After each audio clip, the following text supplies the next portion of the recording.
അദ്ദേഹം ചോദിച്ചു, എന്താണ് ആഗ്രഹം? ഒരു നടനെ സംബന്ധിച്ച് വ്യത്യസ്തമായ വേഷങ്ങൾ ചെയ്യാനുള്ള അവസരം അദ്ദേഹത്തിന് തേടിയെത്തില്ല. ഒരു പക്ഷെ അദ്ദേഹത്തിന്റെ രൂപം കൊണ്ടാകാം അങ്ങനെ സംഭവിച്ചു പോയി. അദ്ദേഹം സ്വന്തം മകളെ പോലെ തന്നെ വളർത്തി എന്നൊക്കെ അദ്ദേഹത്തിന്റെ ഇന്റർവ്യൂവിൽ കണ്ടിട്ടുണ്ട്. നമസ്കാരം. ചില ജീവിതങ്ങൾ അങ്ങനെയാണ്. ഓർത്തെടുക്കാനും അല്ലെങ്കിൽ നമ്മൾ ഓർമ്മിക്കാനും കുറെ ഓർമ്മകൾ, കുറെ നല്ല നിമിഷങ്ങൾ ബാക്കി വെച്ചിട്ട് വലിയ ഉയരത്തിൽ നിന്ന് അവര് പോലും അറിയാതെ ഇരുട്ടിലേക്ക് മറഞ്ഞു പോകുന്ന ജീവിതം. അങ്ങനെ ഒരുപാട് മഹാരഥന്മാരുടെ ജീവിതം നമ്മൾ കണ്ടിട്ടുണ്ട്, സങ്കടത്തോടെ കേട്ടിട്ടുണ്ട്, അറിഞ്ഞിട്ടുണ്ട്. MP ശ്രീനിവാസൻ ചിട്ടപ്പെടുത്തിയ ശ്രീകുമാരൻ നമ്പി സാറ് എഴുതിയ കടൽ എന്ന ചിത്രത്തിന് വേണ്ടി S ജാനകി പാടിയ ഒരു പാട്ടുണ്ട്. ഈ അവസരത്തിൽ ആ പാട്ട് ഞാൻ ഓർക്കുകയാണ്. ചിരിക്കുമ്പോൾ കൂടെ ചിരിക്കാൻ 1000 പേര് വരും. അന്നത്തെ യുവത്വത്തിന്റെ പ്രണയത്തിന്റെ ഭാവമായി, മുഖമായി സിനിമയിൽ കത്തി ജ്വലിച്ചു നിന്ന ഒരു യുവത്വം, ഒരു നടൻ, മോഹൻ ശർമ്മ എന്ന മോഹൻ. ശീലകൾ താനേ ശില്പമാകും സൗകുമാര്യം നീ, ജനുവരി കുളിർ ചന്ദ്രികമുഖ. ഇപ്പോഴും നിങ്ങൾക്ക് അദ്ദേഹത്തിന്റെ മുഖം പെട്ടെന്ന്, ഈ പുതിയ ജനറേഷൻ അത് പരിചയം ഉണ്ടാകണമെന്നില്ല, എന്നാൽ പഴയ 80-കൾ 90-കളിലൊക്കെ അദ്ദേഹത്തിന്റെ ആ മനോഹരമായ മുഖം, പ്രണയാതുരമായ അദ്ദേഹത്തിന്റെ ആ മുഖം ഓരോരുത്തരുടെയും ജീവിതത്തിലേക്ക് കടന്നു വന്നിട്ടുണ്ട്. ഒരുപക്ഷെ ഇന്നും ചില പാട്ടുകൾ കേൾക്കാൻ നമ്മളെപ്പോഴും ആ മുഖം മാത്രമായിരിക്കും മനസ്സിലേക്ക് ഓടിയെത്തുക. ഞാനൊരു പാട്ട് പറയാം. മന്ദസമീരനിൽ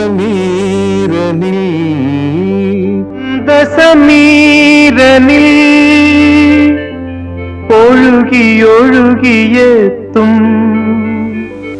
1970-കളിൽ മലയാള സിനിമ മറ്റൊരു ലോകത്തേക്ക് പറിച്ചു നടുകയായിരുന്നു.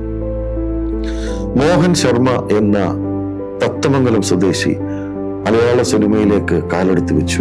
അവിചാരിതമായി സിനിമയിലേക്ക് കടന്നു വന്ന ശ്രീ മോഹൻ, ഇന്ന് ആ മോഹൻ ചെന്നൈയിൽ നിന്നും 50 കിലോമീറ്റർ അകലെയുള്ള ഒരു ആശ്രമത്തിൽ അല്ലെങ്കിൽ ഒരു വൃദ്ധസദനത്തിൽ അദ്ദേഹം തന്റെ 78-ാമത്തെ വയസ്സിൽ ആരോരുമില്ലാതെ ഒറ്റപ്പെട്ട് ശാരീരികമായും സാമ്പത്തികമായും മാനസികമായും തകർന്ന് ജീവിക്കുന്നു. ആരോരുമില്ലാതെ അദ്ദേഹത്തിന്റെ ദിവസങ്ങൾ എണ്ണി കാത്തിരിക്കുന്നു എന്ന വളരെ വേദനാജനകമായ ഒരു വാർത്തയിലൂടെയാണ് ഒരുപക്ഷെ അദ്ദേഹത്തെ ഒന്ന് ഓർത്തെടുക്കാമെന്ന് ഞാനും കരുതിയത്. പുതിയ തലമുറയ്ക്ക് ഒരുപക്ഷെ അദ്ദേഹത്തെ അത്രയേറെ പരിചയമുണ്ടാകണമെന്നില്ല, എന്നാൽ എന്താ പറയുക, ദിലീപിന്റെ സിനിമകളിൽ ഞാൻ മായാമോഹിനി, ദാദാ സാഹിബ്, അതുപോലുള്ള കുബേരൻ പോലുള്ള സിനിമകളിൽ അദ്ദേഹം ഈ അവസാന കാലങ്ങളിലൊക്കെ അഭിനയിച്ചു പോയി. ആരായിരുന്നു മോഹൻ? ഒരുപക്ഷെ ഇന്നത്തെ അദ്ദേഹത്തിന്റെ ഒരു അവസ്ഥ ആലോചിക്കുമ്പോൾ അദ്ദേഹത്തെ അറിയാവുന്ന അടുപ്പമുള്ളവർ വല്ലാണ്ട് വേദനിച്ചിട്ടുണ്ടാകും. കാരണം ചെന്നൈയിലെ പോയിസ് ഗാർഡൻ എന്ന അതിഗംഭീരമായ സമ്പന്നർ മാത്രം, VIP മാത്രം താമസിക്കുന്ന അവിടെ അദ്ദേഹത്തിന് ഒരു ബംഗ്ലാവ് ഉണ്ടായിരുന്നു. എന്ന് വെച്ചാൽ രജനീകാന്തും ജയലളിതയ്ക്കും ഒപ്പം അയൽവാസിയായി വളരെ ധനികനായിരുന്ന ആ മോഹൻ എന്താണ് അദ്ദേഹത്തിന്റെ ജീവിതത്തിൽ സംഭവിച്ചത്? നമുക്കൊന്ന് കടന്നു പോകാം ശ്രീ മോഹൻ എന്ന ആ വലിയ നടന്റെ ജീവിതത്തിലൂടെ. തത്തമംഗലം സ്വദേശിയായിരുന്നു ശ്രീ മോഹൻ. സംഗീതത്തിൽ ഒരുപാട് താല്പര്യം ഉണ്ടായിരുന്ന, നന്നായി പാട്ട് പാടുമായിരുന്ന അദ്ദേഹം ഒരിക്കൽ അദ്ദേഹത്തിന്റെ നാട്ടിൽ ശിവാജി ഗണേശന്റെ ഒരു സിനിമ ഷൂട്ടിങ്ങിനെത്തുന്നു. വളരെ സുമുഖനായ, അന്നത്തെ കാലഘട്ടത്തിലൊക്കെ വളരെ പൊക്കം കൂടി വളരെ സുമുഖനായ അദ്ദേഹം മോഹൻ അങ്ങനെ ഷൂട്ടിംഗ് കാണാൻ അവിടെ എത്തുന്നു. അദ്ദേഹത്തിന് ശിവാജി ഗണേശന്റെ അടുത്ത് എത്താനൊരു ഭാഗ്യം ലഭിക്കുന്നു ലൊക്കേഷനിൽ.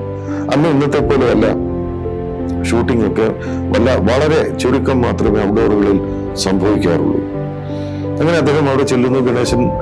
ശിവാജി ഗണേശൻ അദ്ദേഹത്തെ ഒന്ന് നോക്കി. നല്ല സുഖനായ ഒരു പയ്യൻ, ഒരു പയ്യൻ അന്ന് സ്കൂളിൽ പഠിക്കുന്ന കാലമാണ്. അപ്പൊ ചോദിച്ചു, എന്താണ് പേര്? മോഹൻ ശർമ്മ എന്ന് പറഞ്ഞു. അദ്ദേഹം ചോദിച്ചു, എന്താണ് ആഗ്രഹം?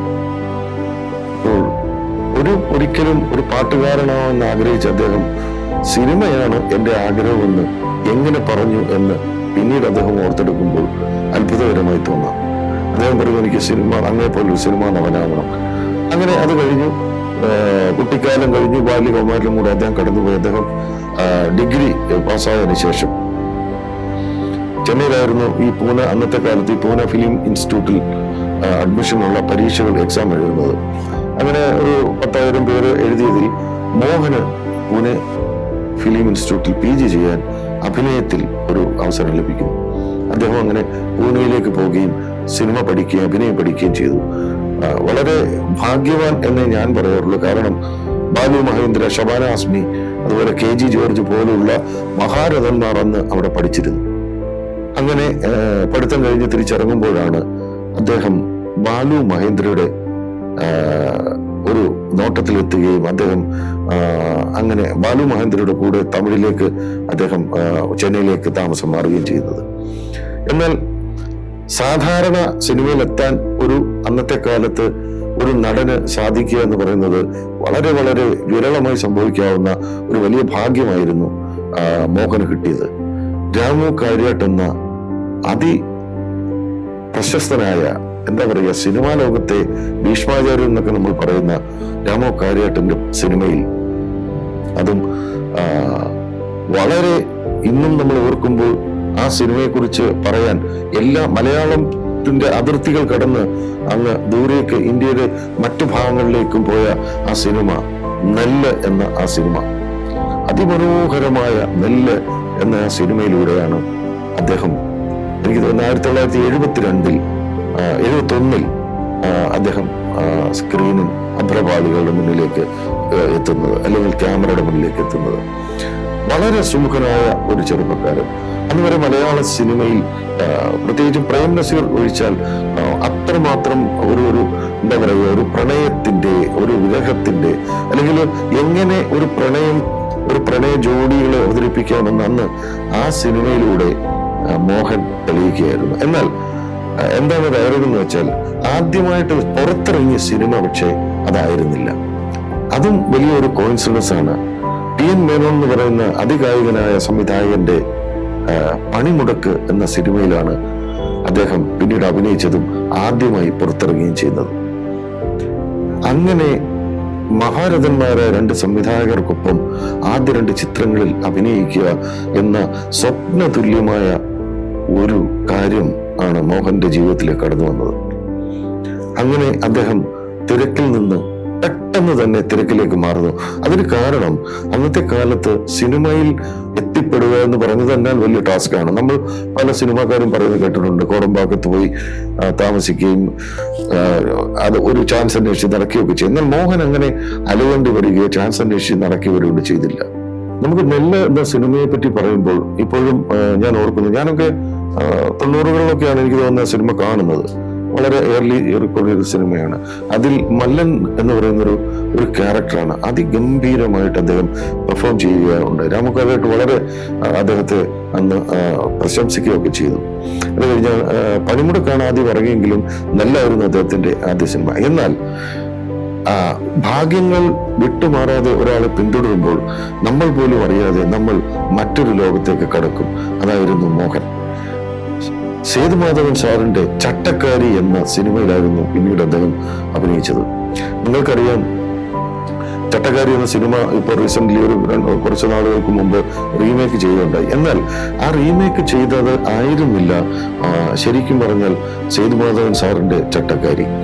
ലക്ഷ്മി എന്ന മനോഹരമായ ആ നടി, അതിസുന്ദരിയായ ആ നടിയോടൊപ്പം ആ സിനിമയിൽ അദ്ദേഹം വേഷം ചെയ്യുമ്പോൾ രാമു കാര്യാട്ട് സാർ പറഞ്ഞ ഒരു കാര്യം അദ്ദേഹത്തെ വല്ലാണ്ട് ആകർഷിക്കുകയും ആ ഒരു ചിന്ത, അല്ലെങ്കിൽ ആ ഒരു പെർഫോമൻസ് ആ സിനിമയെ ഉടനീളം മാറ്റിമറിക്കുകയും ചെയ്തു. അതിന്റെ കാരണം ഇപ്പോൾ നിങ്ങൾക്ക് അവൈലബിൾ ആണ് ആ ചട്ടക്കാരി, പഴയ ചട്ടക്കാരി സിനിമയിൽ. അതിൽ ഇന്റൻസ് ആയിട്ടുള്ള സീനുകളാണുള്ളത്.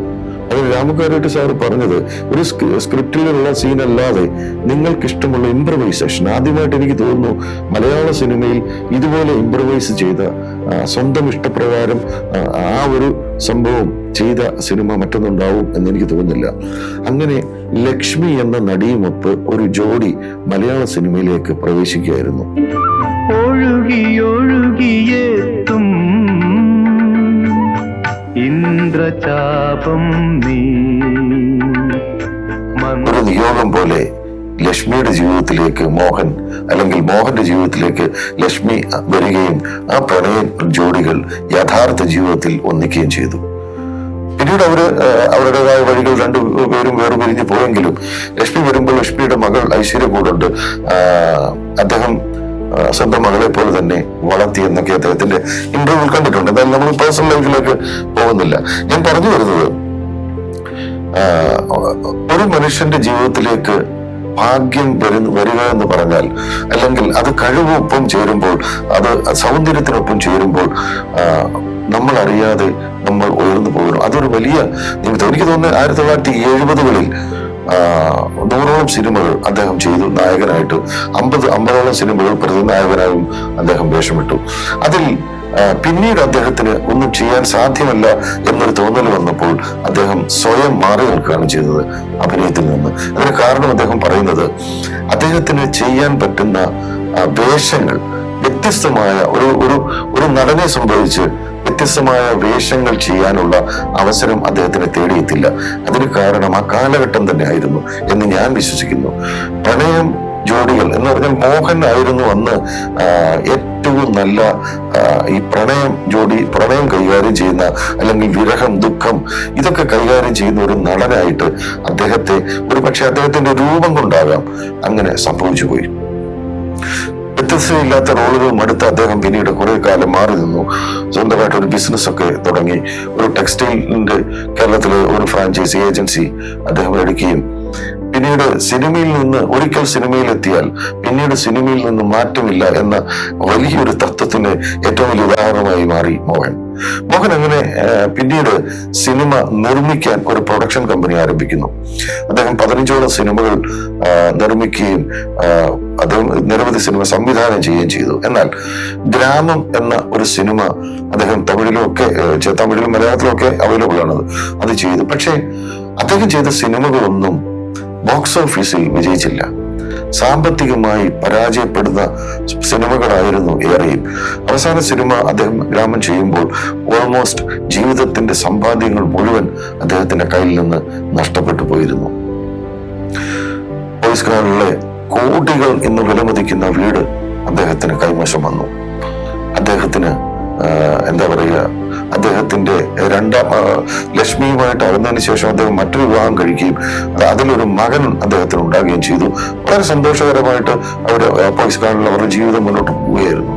എന്നാൽ സഡൻലി അദ്ദേഹത്തിന് ഇങ്ങനെ ഒരു സാമ്പത്തിക ചുറ്റുപാട് വരികയും അതിൽ നിന്ന് മുക്തനാവാൻ സാധിക്കാതെ അദ്ദേഹത്തിന്റെ സമ്പാദ്യങ്ങൾ വിൽക്കേണ്ടി വരികയും ചെയ്ത അതിദയനീയമായ ഒരു കഥയാണ് പിന്നീട് അദ്ദേഹത്തിന്റെ ജീവിതം.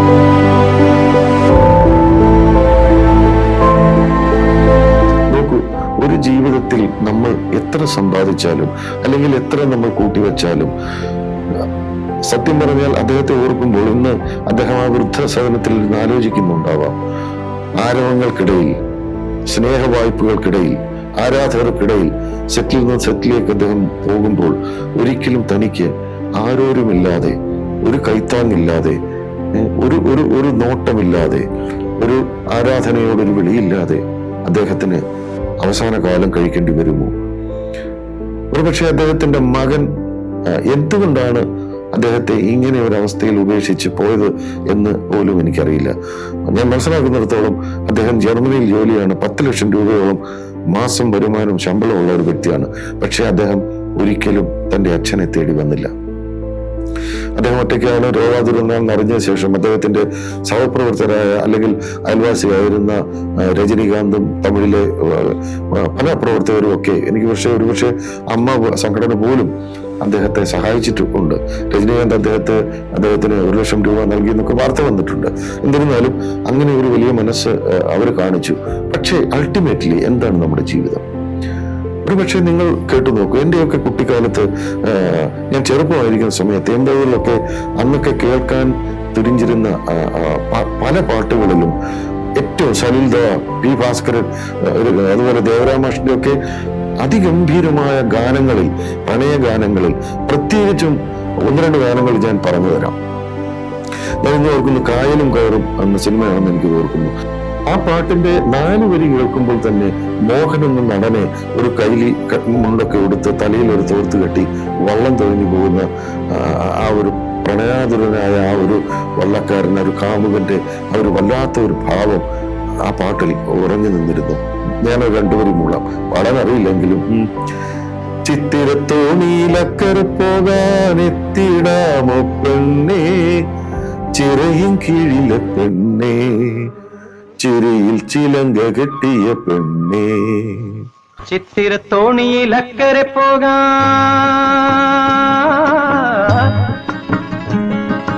എത്തിടാമോ പെണ്ണേ, ചിറയിൻ കീഴിലെ പെണ്ണേ, ചിരിയിൽ ചിലങ്ക കെട്ടിയ പെണ്ണേ. ആ സിനിമയിൽ തന്നെ മറ്റൊരു അതിമനോഹരമായ ഒരു പ്രണയഗാനം. ആ പ്രണയഗാനത്തിൽ ഇപ്പോഴും അതിന്റെ വിഷ്വൽസ് നമുക്ക് ഓരോരുത്തരുടെയും മനസ്സിലേക്ക് ഓടി വരും. ഒരു സന്ധ്യാസമയത്ത് അദ്ദേഹം ഇങ്ങനെ കാമുകിയെ, അപ്പുറത്ത് കുടിലിരിക്കുന്ന കാമുകിയെ നോക്കി പാടുന്ന അതിമനോഹരമായ ഒരു ഗാനമാണത്. കണ്ടുപറിയാൻ മൂളം. ശരറാന്തൽ തിരിത്താഴും മുകിലിൻ കുടിലിൽ മൂവന്തി പെണ്ണുറങ്ങാൻ കിടന്നു. ശരറാന്തൽ തിരിത്താഴും മുകിലിൻ കുടിലിൽ മൂവന്തി പെണ്ണുറങ്ങാൻ കിടന്നു. ശരറാന്തൽ തിരിത്താഴും മുകിലിൻ കുടിലിൽ മൂവന്തി പെണ്ണുറങ്ങാൻ കിടന്നു. അതിമനോഹരമായ ഒരു സിനിമയായിരുന്നു അത്. അതുപോലെ നിരവധി പേരെടുത്ത് പറയാൻ എണ്ണിയാൽ ഒടുങ്ങാത്തത്ര മനോഹര ഗാനങ്ങൾക്ക് അദ്ദേഹത്തിന് ചുണ്ടനക്കാൻ കഴിഞ്ഞിട്ടുണ്ട്. 70-കളിൽ എനിക്ക് ഓർമ്മയുണ്ട്. 70-കളിലൊക്കെ കഴിഞ്ഞ് വന്ന് 80-കളിലെത്തി. 80-കളുടെ അവസാനമൊക്കെ ആകുമ്പോൾ അന്നൊക്കെ സ്കൂളിൽ പഠിക്കുന്ന സമയത്തൊക്കെ ഈ പാട്ടുകളിലൂടെയാണ് ചിലപ്പോൾ സ്കൂളുകളിൽ അല്ലെങ്കിൽ അമ്പലങ്ങളിലൊക്കെ റെക്കോർഡ് കേൾക്കുമ്പോൾ ഈ പാട്ട് പെട്ടെന്ന് തന്നെ ഈ മോഹൻ എന്ന് പറയുന്ന നടൻ. പക്ഷെ എന്റെ പേഴ്സണലായിട്ടൊരു കാര്യം ഞാൻ പറഞ്ഞാൽ, അന്ന് ജയനും നസീറും കത്തി നിൽക്കുന്ന കാലം ഒരുപക്ഷെ കുട്ടിയായിരുന്നുകൊണ്ടായിരിക്കാം, നമുക്ക് പ്രണയനൈരാശ്യമൊന്നും ഇല്ലാത്തതുകൊണ്ട് അന്ന് മോഹൻ അത്ര ശ്രദ്ധിച്ചില്ല. പക്ഷെ വളർന്നു വന്നു കഴിഞ്ഞപ്പോൾ ഈ മോഹൻ ആരായിരുന്നു, അദ്ദേഹത്തിന്റെ ഒരു പ്രയാണം എന്തായിരുന്നു എന്ന് നമുക്ക് മനസ്സിലാക്കാം. നിങ്ങൾ ആഗ്രഹിക്കുന്നുണ്ടാവും മറ്റൊരു സിനിമയിലെ ഒരു ഗാനം കൂടെ ഞാൻ പറയാം, അപ്പോഴേ അദ്ദേഹത്തിന്റെ യാത്ര പൂർണ്ണമാകും. അത് ഒരുപക്ഷെ കേൾക്കാത്തതായിട്ട് ഒരാളും ഉണ്ടാവില്ല. രാഗം എന്ന് പറയുന്ന ഒരു അതിമനോഹരമായ ഒരു സിനിമയാണ്. അതിലും ലക്ഷ്മിയായിരുന്നു. ഈ പറയുന്ന മിക്ക ചിത്രങ്ങളിലും ലക്ഷ്മിയോടൊപ്പം പ്രണയ ജോഡിയായിട്ടാണ് അദ്ദേഹം അഭിനയിച്ചത്. രാഗം എന്ന് പറയുന്ന സിനിമയിൽ ഇവിടെ കാറ്റിനു സുഗന്ധം, ഇതിലെ പോയത് വസന്തം, വസന്തത്തിൻ കളിത്തേറി ഇരുന്നതാരോ വാസര സ്വപ്നത്തിൻ തോഴിമാരെ.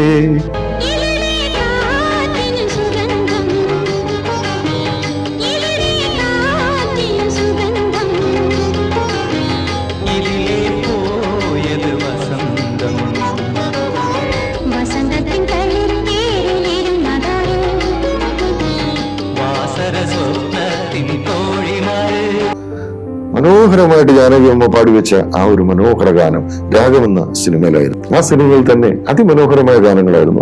ഒരു പാട്ടുകൂടെ ഞാൻ പാടും. നാടൻ പാട്ടിലെ മൈന, നാടോടി പാട്ടിലെ മൈന, കേട്ടിട്ടുണ്ടാവും നിങ്ങൾ. നാടൻ പാട്ടിലെ മൈന, നാടോടി പാട്ടിലെ മൈന, നാടൻ പാട്ടിലെ മൈന, നാരായണക്കിളി മൈന. ഇത് കോമൺ ആയിട്ട് നമ്മൾ എപ്പോഴും കേൾക്കുന്ന പാട്ടാണെങ്കിലും അതിലൊരു വല്ലാത്ത ഫീൽ ചെയ്ത ഒരു പാട്ടുണ്ട്. പാടാൻ അറിയില്ല, ഞാൻ ജസ്റ്റ് പറയുകയാണെന്ന് വിചാരിച്ചാൽ മതി. അമ്പാടി പൂങ്കുയിലേ പാടുമഞ്ജന പൂങ്കുയിലേ, അമ്പാടി പൂങ്കുയിലേ പാടുമഞ്ജന പൂങ്കുയിലേ, അമ്പാടി പൂങ്കുയിലേ. ഗംഭീരമായ ഈ പാട്ട്. അങ്ങനെ 70കളിലും 80കളിലും ഒക്കെ സിനിമയിൽ നിറഞ്ഞു നിന്ന യാത്രകളിലൂടെ, ആരാധകർക്കിടയിലൂടെ അദ്ദേഹം വളരെ എന്താ പറയുക, അന്നത്തെ യൗവനങ്ങൾ അല്ലെങ്കിൽ കോളേജ് ക്യാമ്പസുകളിലൊക്കെ മോഹൻ എന്ന പേര് വല്ലാണ്ട് അലയടിച്ചു. പിന്നീട് അദ്ദേഹത്തെ പിന്തുടർന്ന് തന്നെ പലരും വന്നു. അങ്ങനെ ഉള്ള ഒരു കാലഘട്ടത്തിൽ നിന്ന് ഇന്ന് ചെന്നൈയിൽ നിന്ന് 50 കിലോമീറ്റർ ദൂരെയുള്ള ഒരു വൃദ്ധസദനത്തിൽ ആരോരുമില്ലാതെ ഒരു പക്ഷേ അദ്ദേഹം നമുക്ക് ചിന്തിച്ചു നോക്കാവുന്നതാണ്. സന്ധ്യ മയങ്ങുമ്പോൾ ജനാലയിൽ പുറത്തേക്ക് അദ്ദേഹം മിഴികളാർത്ത് നോക്കിയിരിക്കുമായിരിക്കാം. ഒരുപക്ഷെ തന്റെ മകൻ എങ്കിലും ഒരിക്കലെങ്കിലും വന്നിരുന്നെങ്കിലെന്ന് അദ്ദേഹം ആഗ്രഹിച്ചിട്ടുണ്ടാവാം. പക്ഷേ താൻ കഴിഞ്ഞുപോയ തന്റെ ആരാധക വൃന്ദത്തെ, തന്റെ സിനിമയിലെ ഓർമ്മകളെ ഒക്കെ അദ്ദേഹം തിരിച്ചു പിടിക്കുന്നുണ്ടാവാം, അറിയില്ല. എനിക്ക് പറയാനുള്ളത്, ഇതൊരു വലിയ മെസ്സേജാണ് ജീവിതത്തിൽ. നമ്മൾ എന്തൊക്കെ നേടിയെന്ന് വിചാരിച്ചാലും നമ്മുടെ ജീവിതം അധൂരമാണ്. ഇറ്റ്സ് എ മിസ്റ്ററി, അത് ശരിക്കും ഒരു സത്യമാണ്, ജീവിതം എന്ന സത്യം.